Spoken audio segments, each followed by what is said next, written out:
Ain't that right, you? That's right, Joey. I swear on my life, I had never laid eyes on that dandy before. What's a dandy? Shut up, Joey. Wait. Did you mean shut up, Tristan? Yes, I meant shut up. Every move he makes, every breath he takes, I can't stand watching him. That You're almost sounds just like a jealous song. because I have better animation than you. Did they seriously just parody lyrics? Yeah, it sounded like it. Oh my god. That's an old song, too. Yeah. That's a really old song. Funds that currently sit in the vault of the bank on the other side of this road. Are you sure you need to be sharing that?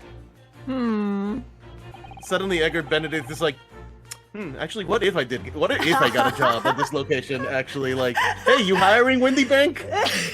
Gina Lestrade over there taking notes, like, oh yeah, no, hang on, hey, Mr. Windy Bank. So how's your employment looking? Hello, everybody. Welcome back to Sherlock Holmes' Wild Deduction Adventures again. Welcome back to our brains being turned to mush in real time as we speak.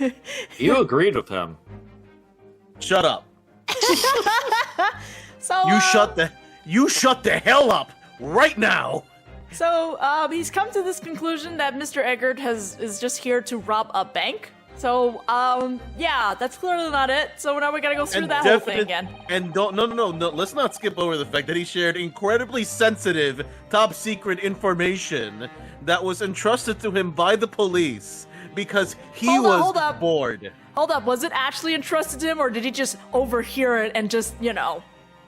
I don't know. I never share anything with this breathing idiots. Yeah, I don't know. I assume that police officers are not just randomly talking about the top secret money reserves that are in the bank. So this is an Ace Attorney game. So like maybe. I assume that it was entrusted. Listen. I assume that it was entrusted to him because that would make sense. You're talking to a detective about stuff, but who knows? Who knows at this point? Attorney game. Fine. The cops may have just been like, and he's just like, fine. This is an Ace Attorney game. Maybe everyone is a walking moron. Who knows? No. There's a far more straightforward thing because of the nature of Sherlock Holmes. I'm pretty sure he just got the information when he shouldn't have. He might have just casually walked in the police station and got the information, but not from anyone. He just happened to look at a file, just left out there. That is far more sensible for me when it comes to Sherlock Holmes, that he just kind of snuck in and just kind of spied and collected stuff. Either way, he's an idiot. He also the emissary of hell, so... Was it true what you said about the bank over the road and what it has in its vault? Indeed, though few know of its existence. It is one of the government's most closely guarded secrets. Why did you share it? Oh, okay, Gregson told me in the strictest confidence. Gregson? What? Gregson? Hey, you just announced to everyone here. Rather loudly, in fact. I hate you!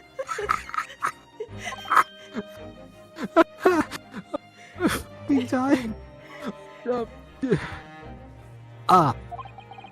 And if it's... Sherlock Holmes is an utter moron. And if Gregson it's... at this place. And if it's such a big secret, how would Mr. Benedict have come to find out about it? There can be but one explanation for that. Clearly it is because the man is a criminal. That doesn't... Okay. My wife has opened the door and is just staring at me, just confused as hell. What if he didn't know anything about the money in the vaults?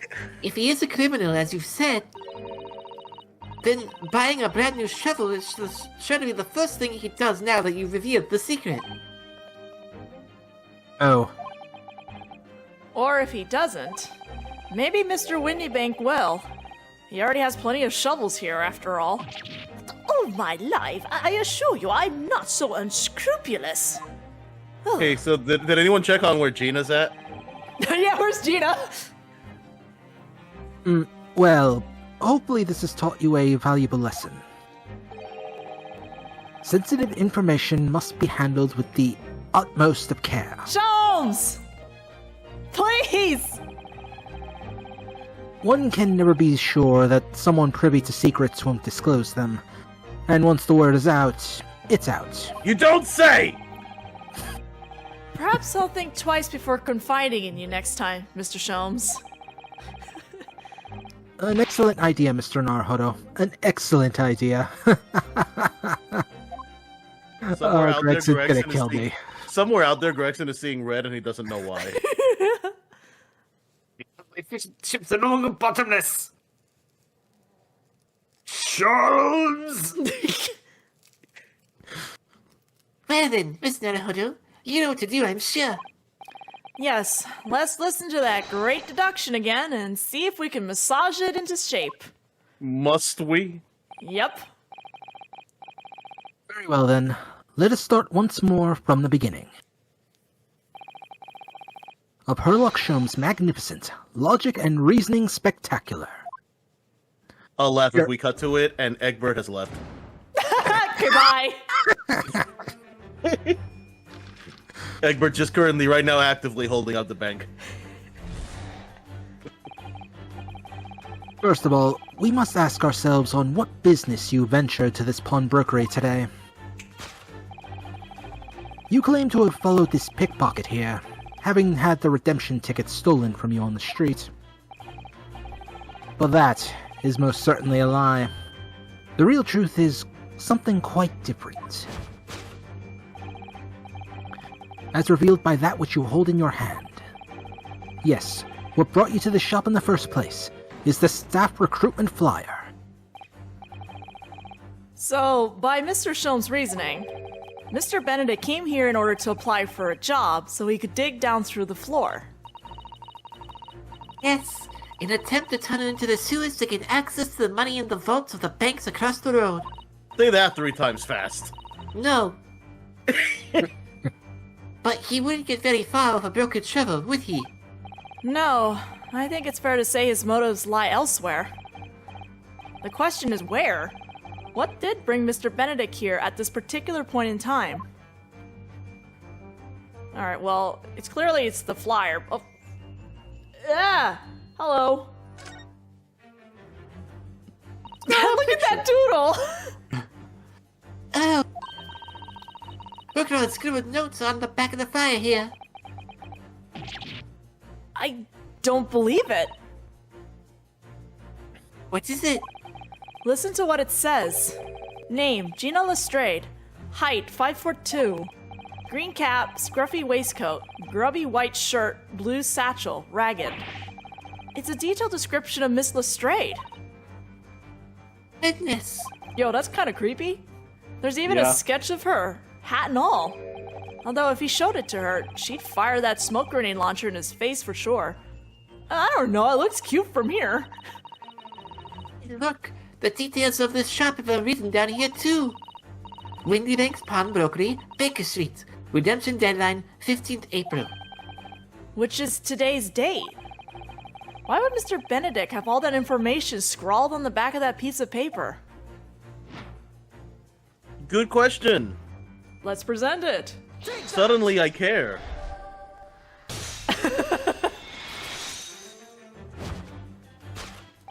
Yes, what brought you to this shop in the first place is the info about Miss Lestrade. Quite so, my dear fellow. It would appear that the writing and sketch on the reverse of the flyer pertain to the pickpocket Miss Lestrade, and to Mr. Windybank's pawnbrokery here.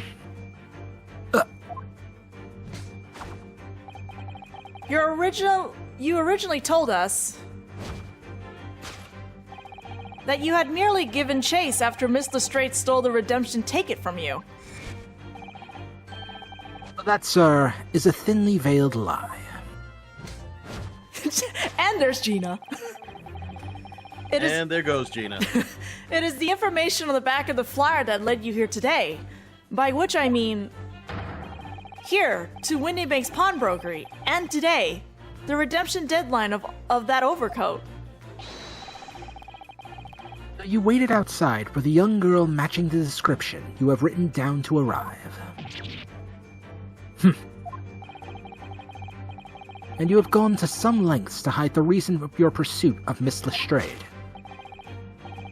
In other words, there is some ulterior motive for your actions.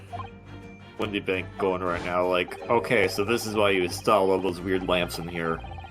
I'm still not paying for it. The cane, which you unwittingly clutch to your person, exhibits an incontrovertible contradiction.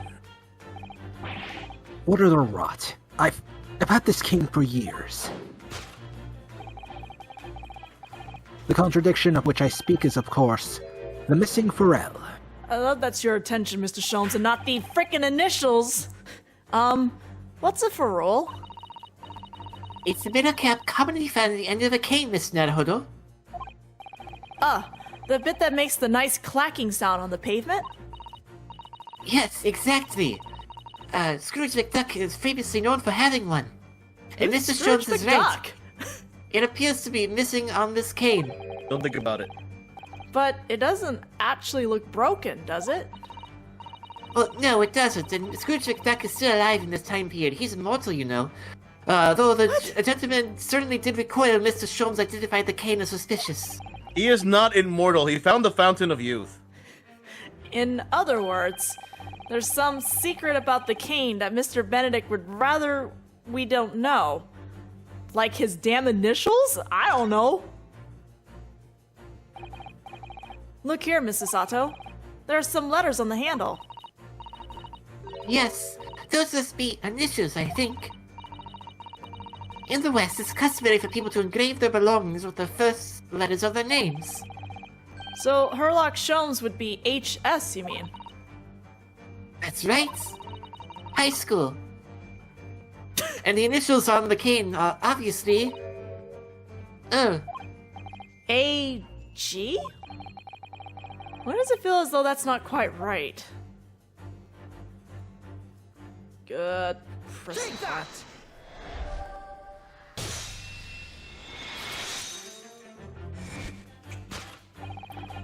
The contradiction of which I speak is, of course, the initialing. A most astute observation, wouldn't you say, Mr. Egger Benedict? We are led to believe, sir, that your initials are EB.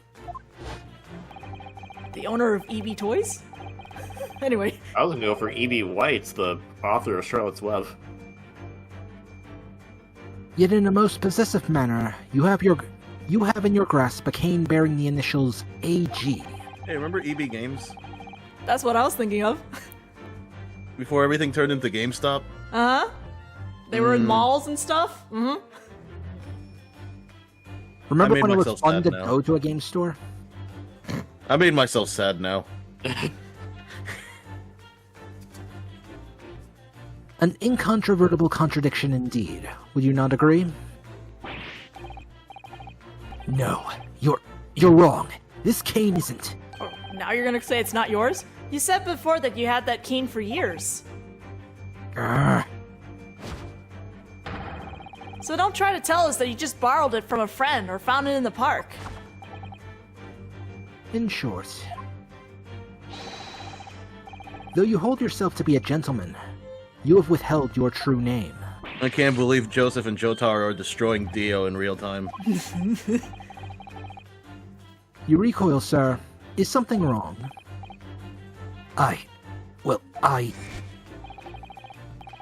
And in your recoiling, you inadvertently facilitate the answer of the next conundrum to present itself. Namely, what is the truth behind this rod you bear? Yes, your reaction betrays the truth. The handle which you evidently would like to conceal is the key to understanding this riddle you see. Let's consider the bare bones of what's happened here. Miss Lestrade redeemed that fine-looking overcoat. And now a mysterious gentleman has appeared, introducing himself with a fake name, and claiming that the overcoat belongs to him. We know he actually identified Mr. Strange from a written description, which suggests that everything he's told us is untrue. So what we need to do here is somehow prove that the overcoat cannot possibly belong to him. Well, I certainly heard a rip earlier, so...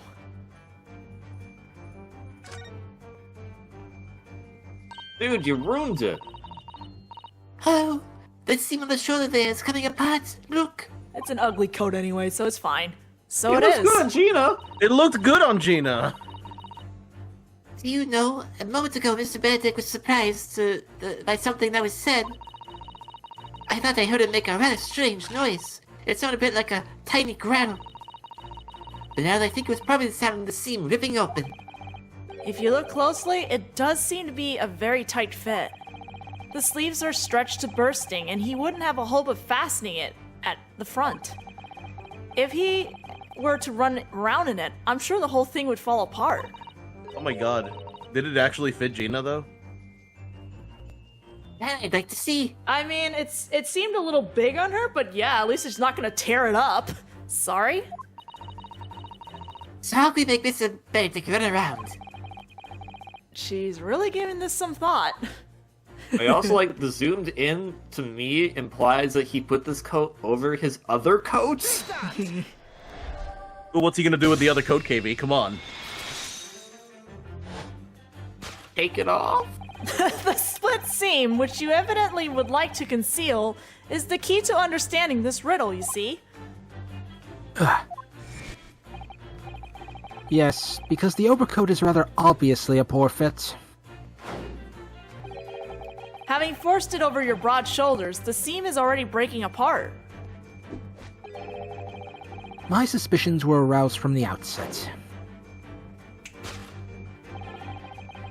When you so boldly lied about your name and so boldly waylaid this pickpocket. This catalogue of untruths has all been for one very specific purpose. To steal the article that the young girl redeemed from Mr. Windybank.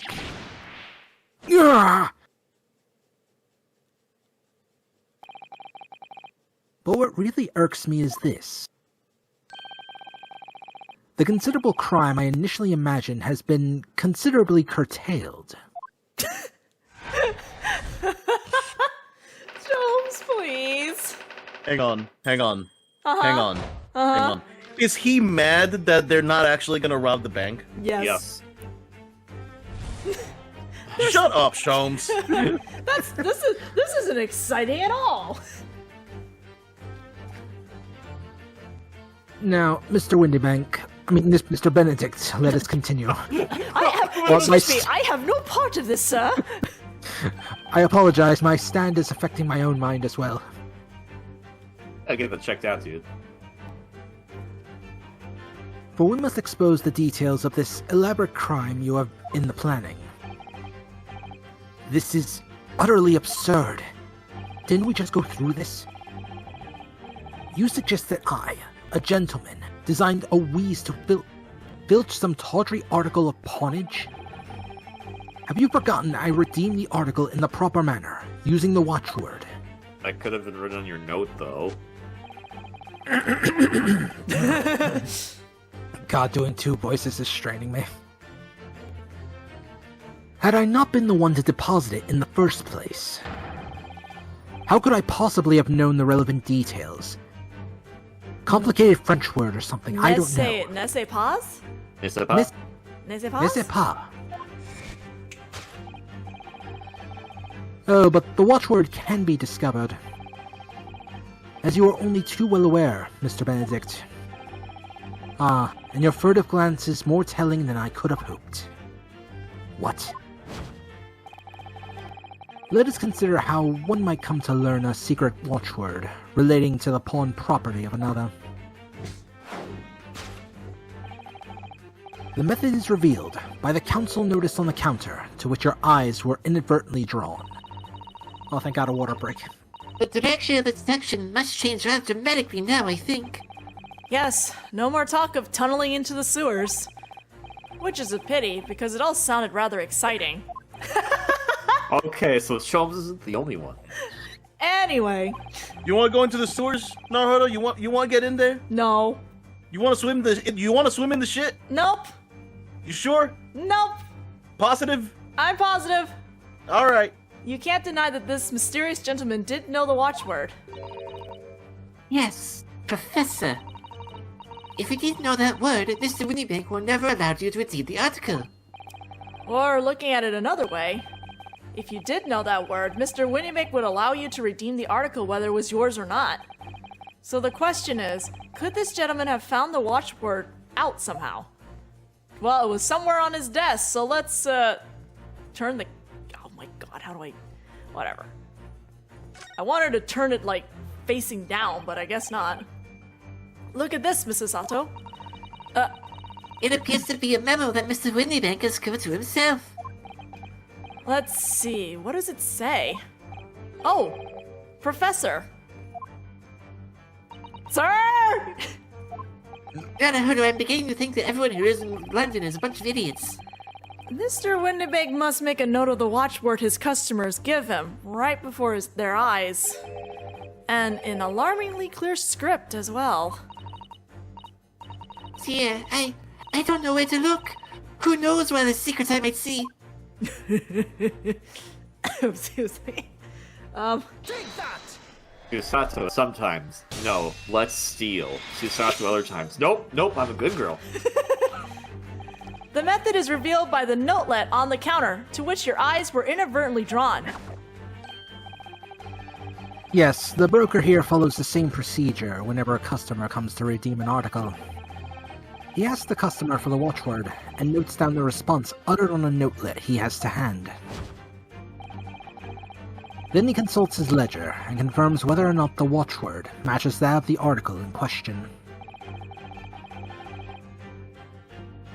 I would expect nothing less of a diligent pawnbroker. But his diligence clearly has its disadvantages. What are you talking about? It is increasingly apparent that you were present in this shop before your accusation against Miss Lestrade. In all likelihood, you followed her inside and then observed her talking to Mr. Winniebank.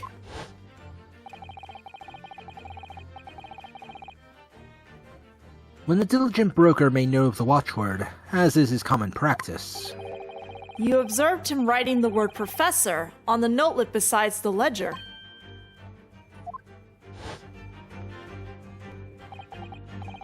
And that, sir, was the master plan you devised to steal the pawn article from the young Miss Lestrade. Master plan? Yeah, you're the Eggman. You got the master plan. He's got the master plan. Which brings us at last to the final chapter of this lurid scheme. Why would you go to such lengths to redeem that particular article from this pawnbroker? Are you quite serious? For an ill-fitting overcoat hardly seems to justify the effort, much less a worthless music box disc.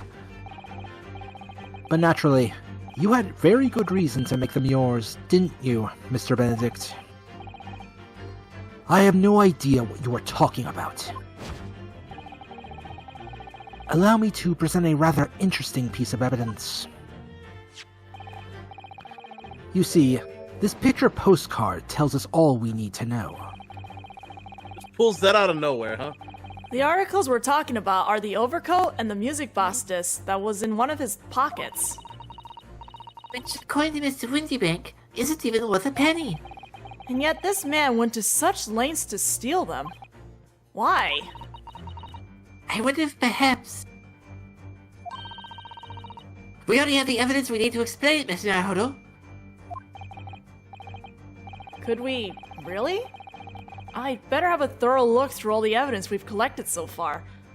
Ah. All two okay. or three pieces of it? No, we got one. Hold on a second, what's going on here? Okay. That's his blood, but... Look at all the little bumps on the disc. They're so tiny. Yes. The protrusions are called pins, and they pluck the teeth of the cone to make notes. And just on the edge, there's a small amount of blood. Yes, the blood of the mysterious Mr. Edgar Benedict. When Mrs. Shea tried to grab the disc from him, the pin scratched his fingers, it seems. Like when you're grating some daikon radish, or and accidentally catch your finger. Oh my god, I've done this. Just thinking about it hurts, and puts me off eating radish. No, You need man, to go radish to a are doctor, great. Mr. Naruto. Alright, Have you tried carrots? Oh, Dun. Wait, what? McGilded. Why does it keep showing up? Oh, there's a little scrap paper stuck to the reverse side of the disc. Look. And scribbled a word or two. It looks like somebody's name. What? McGilded. McGilded? It couldn't be. But he is, Mr. Naruto. Don't forget, he's here forever. A name I shall never I'm forget here as long forever. as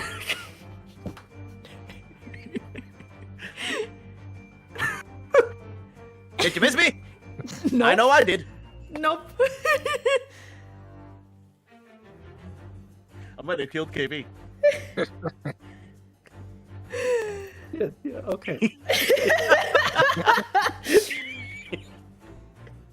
I think I killed him. I think he's dead. I'm sorry, KB. It's okay. I'll come back as a zombie. It'll be fine. I'll put some F's in chat for you. A name I shall never forget as long as I live. But why? Why is his name on this? Music box disc. A metal disc used to play music in a mechanical music box. On the reverse side it reads Mr. for Mr. McGilded. Oh, As someone with an IQ of 300, I have no use for such a trinket.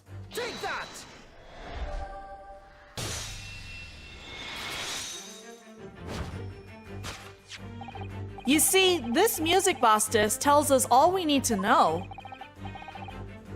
What's that on the back? It reads, for McGilded. Ugh. Hey, kids! Miss me? No! Thought I was gone, but it was him. It was me the whole time. Ah, Mr. Magnus McGilded. That's right, it's me. The unfortunate philanthropist who perished in curious circumstances at the Old Bailey 2 months ago. Don't forget, I'm here forever. A prominent man in London, though his loan-mongering demonstrated a distinct lack of scruples. So, you're an associate of his, are you? Perhaps a subordinate? Mr. McGilded was a man of unusually small stature. In fact, and that's why it fits Gina. He was precisely the right size for that overcoat that you squeezed yourself into. Oh, and that's why Gina would have the ticket. Yeah. Oh my god, she robbed him before he died. Your true identity remains shrouded in mystery, Mr. Eggert Benedict. But the final conclusion here is crystal clear, just like that tower. The reason you came to this pawnbrokery today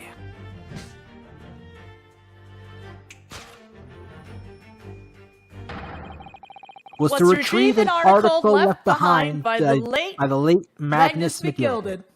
Y'all two gotta practice this. Hey, shush! Discord! What do you want? I try. He was a very y'all- definite. Wow, you two don't match. At all. Get up, Gina. They did a good job. Yeah, no they didn't.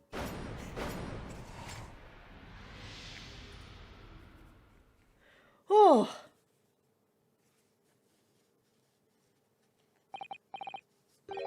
Well, Mr. Magnus McGilded. Not a name I expected to hear in these circumstances. We hear in every case. Sholmes, I'm afraid there's something very troubling on my mind. Pray tell, Mrs. Otto. Well, according to what Mr. Windybank told us earlier, today was the final day in which the code could have been redeemed, was it not? Yes, dog. Yes, ma'am, that is correct. Today would be precisely 2 months since it was first deposited. Well, today is 15th April, so 2 months ago today... Would have been 15th of February, sir. That's right. It's all carefully recorded in my ledger. Deposited at 10:30 p.m., I see. What? But that suggests... Yes. 15th of February. Oh, sorry. That's your line. It's precisely the day on which the omnibus murder took place. At 10:30 in the evening is precisely the time at which the terrible events were unfolding. Suggestive is not the word. It would seem the matter is entirely beyond coincidence.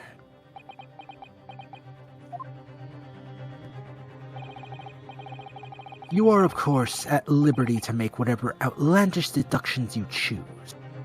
However... Oh! Hi! I must insist you hand over the music box disc, now. He was looking at the gun. It would be a terrible shame for you to return to your native land in a box. Joke's on you, I came to this land in a box. What do I do? No. Tackle him. Okay. You saw attack down? There are some only one things a bullet. man must protect at all costs. Like a music box disc. This may well be one of those things. Then again, it may not. Mr. Windybank! No, I think... Oh, Gonna yeah, turn into a hold good on. old Mexican standoff, let's go! This is my shop. I can't allow any harm to come to my customers. If that were to happen, I should have to take my own life. No, you almost had it. Windybank, you almost had it. Mr. Windybank, You were no! almost there. This is KV. That's enough.